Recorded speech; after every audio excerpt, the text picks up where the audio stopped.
টানা ৩ ঘণ্টার একনেক সভা শেষে বড় সিদ্ধান্ত। প্রধানমন্ত্রীর নির্দেশে পে স্কেলের প্রজ্ঞাপন জারি করল অর্থ মন্ত্রণালয়। জানুন বিস্তারিত। আসসালামু আলাইকুম। আপনি যদি একজন সরকারি কর্মচারী হয়ে থাকেন তাহলে পে স্কেলের এইমাত্র পাওয়া আপডেট পেতে চ্যানেলটিকে সাবস্ক্রাইব করুন এবং ভিডিওতে লাইক দিন।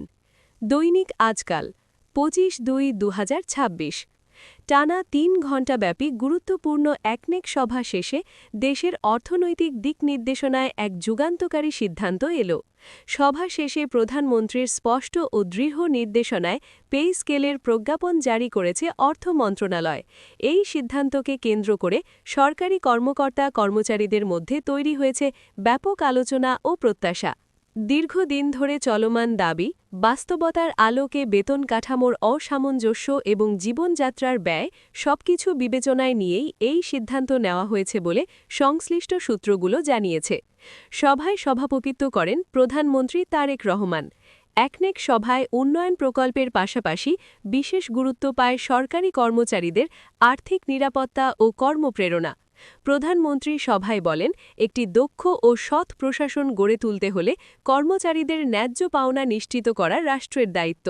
সেই লক্ষ্যেই পে স্কেল বাস্তবায়নের বিষয়টি সর্বোচ্চ অগ্রাধিকার দিয়ে দ্রুত প্রজ্ঞাপন জারির নির্দেশ দেওয়া হয়। একনেক সভায় অর্থ মন্ত্রণালয়ের পক্ষ থেকে পে স্কেলের প্রস্তাবিত কাঠামো, আর্থিক প্রভাব এবং ভবিষ্যৎ বাজেট ব্যবস্থাপনা নিয়ে বিস্তারিত উপস্থাপন করা হয়। আলোচনায় উঠে আসে বর্তমান বাজার দর, দ্রব্যমূল্যের চাপ, বাসা ভাড়া, চিকিৎসা ব্যয় এবং শিক্ষা খরচ। এসব বাস্তবতার সাথে সামঞ্জস্য রেখেই নতুন পে স্কেল কার্যকর করা হবে বলে সভায় সিদ্ধান্ত হয়। সভা শেষে অর্থ মন্ত্রণালয় দ্রুততম সময়ের মধ্যেই প্রজ্ঞাপন জারি করে। প্রজ্ঞাপনে উল্লেখ করা হয়, নতুন পে স্কেল বাস্তবায়নের মাধ্যমে নিম্ন ও মধ্যম স্তরের কর্মচারীরা সবচেয়ে বেশি উপকৃত হবেন। দীর্ঘদিন ধরে বঞ্চিত থাকা অনেক গ্রেডে উল্লেখযোগ্য পরিবর্তন আনা হয়েছে, যা কর্মচারীদের মাসিক আয় ও ভবিষ্যৎ নিরাপত্তাকে আরও সুসংহত করবে। অর্থ মন্ত্রণালয়ের কর্মকর্তারা জানিয়েছেন, এই প্রজ্ঞাপন শুধু একটি বেতন কাঠামোর পরিবর্তন নয়, বরং এটি সরকারি ব্যবস্থাপনায় একটি বড় সংস্কারের অংশ। নতুন পে স্কেল বাস্তবায়নের ফলে প্রশাসনিক কাজে গতি আসবে, দুর্নীতির ঝুঁকি কমবে এবং সেবার মান বাড়বে বলে আশা করা হচ্ছে। একই সঙ্গে কর্মচারীদের কর্মস্পৃহা বাড়িয়ে রাষ্ট্রীয় উন্নয়ন কার্যক্রম আরও গতিশীল হবে। এই সিদ্ধান্তের খবর ছড়িয়ে পড়তেই দেশের বিভিন্ন দপ্তরে স্বস্তির নিঃশ্বাস ফেলেছেন সরকারি কর্মচারীরা। অনেকেই বলছেন, দীর্ঘ অপেক্ষার পর অবশেষে বাস্তবভিত্তিক একটি সিদ্ধান্ত এসেছে। বিশেষ করে যারা অবসরপ্রাপ্ত হওয়ার অপেক্ষায় ছিলেন কিংবা অবসরোত্তর সুবিধা নিয়ে দুশ্চিন্তায় ছিলেন, তাদের জন্য এটি বড় স্বস্তির খবর। বিশ্লেষকদের মতে পে স্কেলের প্রজ্ঞাপন জারির এই সিদ্ধান্ত রাজনৈতিক ও অর্থনৈতিক উভয় দিক থেকেই গুরুত্বপূর্ণ। একদিকে এটি সরকারের প্রতি কর্মচারীদের আস্থা বাড়াবে, অন্যদিকে দেশের অভ্যন্তরীণ বাজারে অর্থনৈতিক গতিশীলতা তৈরি করবে, কারণ সরকারি কর্মচারীরা বাড়তি আয় পেলে ভোগ ব্যয় বাড়বে, যা সামগ্রিক অর্থনীতিতে ইতিবাচক প্রভাব ফেলবে। টানা ৩ ঘণ্টার একনেক সভা শেষে নেওয়া এই সিদ্ধান্ত শুধুমাত্র একটি প্রশাসনিক ঘোষণা নয়, বরং এটি সরকারের রাজনৈতিক সদিচ্ছা, অর্থনৈতিক বাস্তবতা এবং কর্মজীবী মানুষের প্রতি দায়বদ্ধতার প্রতিফলন। এখন বাস্তবায়নের গতি ও স্বচ্ছতাই হবে সবচেয়ে বড় পরীক্ষা।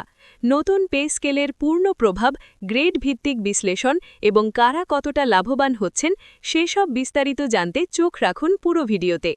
এদিকে প্রজ্ঞাপন জারির পরপরই প্রশাসনের ভেতরে বাস্তবায়ন প্রক্রিয়া শুরু হয়ে গেছে বলে জানিয়েছে সংশ্লিষ্ট দপ্তরগুলো। অর্থ মন্ত্রণালয় সূত্রে জানা গেছে, খুব শিগগিরই হিসাব মহানিয়ন্ত্রকের কার্যালয়, মন্ত্রণালয়সমূহ এবং অধিদপ্তরগুলোতে নির্দেশনা পাঠানো হবে, যাতে নতুন পে স্কেল অনুযায়ী বেতন নির্ধারণে কোনো ধরনের জটিলতা না থাকে। একই সঙ্গে সফটওয়্যার আপডেট, বিল প্রস্তুত এবং বকেয়া হিসাব সমন্বয়ের বিষয়েও আলাদা দিক নির্দেশনা দেওয়া হচ্ছে। বিশেষভাবে গুরুত্ব দেওয়া হচ্ছে যেন এই পে স্কেল বাস্তবায়নে কোনো কর্মকর্তা-কর্মচারী আর্থিকভাবে ক্ষতিগ্রস্ত না হন। যাদের ক্ষেত্রে গ্রেড পরিবর্তন, ইনক্রিমেন্ট সমন্বয় বা বিশেষ ভাতা যুক্ত হয়েছে, সেগুলো পর্যায়ক্রমে কার্যকর করার কথাও প্রজ্ঞাপনের নির্দেশনায় উল্লেখ রয়েছে। ফলে প্রথম মাস থেকেই অনেক কর্মচারী তাদের বেতন স্লিপে ইতিবাচক পরিবর্তন দেখতে পাবেন বলে আশা করা হচ্ছে। অন্যদিকে এই সিদ্ধান্তকে স্বাগত জানিয়েছে বিভিন্ন কর্মচারী সংগঠন ও অবসরপ্রাপ্তদের ফোরাম। তারা বলছেন, শুধু বেতন বৃদ্ধি নয়, এই প্রজ্ঞাপন সরকারি চাকরির মর্যাদা ও স্থিতিশীলতা ফিরিয়ে আনবে। বিশেষ করে যারা আগামী 1-2 বছরের মধ্যে অবসরে যাচ্ছেন, তাদের অবসরকালীন সুবিধার হিসাবেও এই পে স্কেল গুরুত্বপূর্ণ ভূমিকা রাখবে।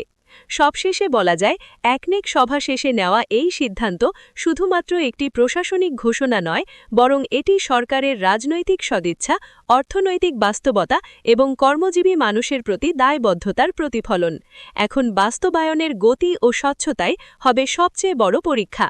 নতুন পে স্কেলের পূর্ণ প্রভাব, গ্রেড ভিত্তিক বিশ্লেষণ এবং কারা কতটা লাভবান হচ্ছেন, সেসব বিস্তারিত জানতে চোখ রাখুন পুরো ভিডিওতে।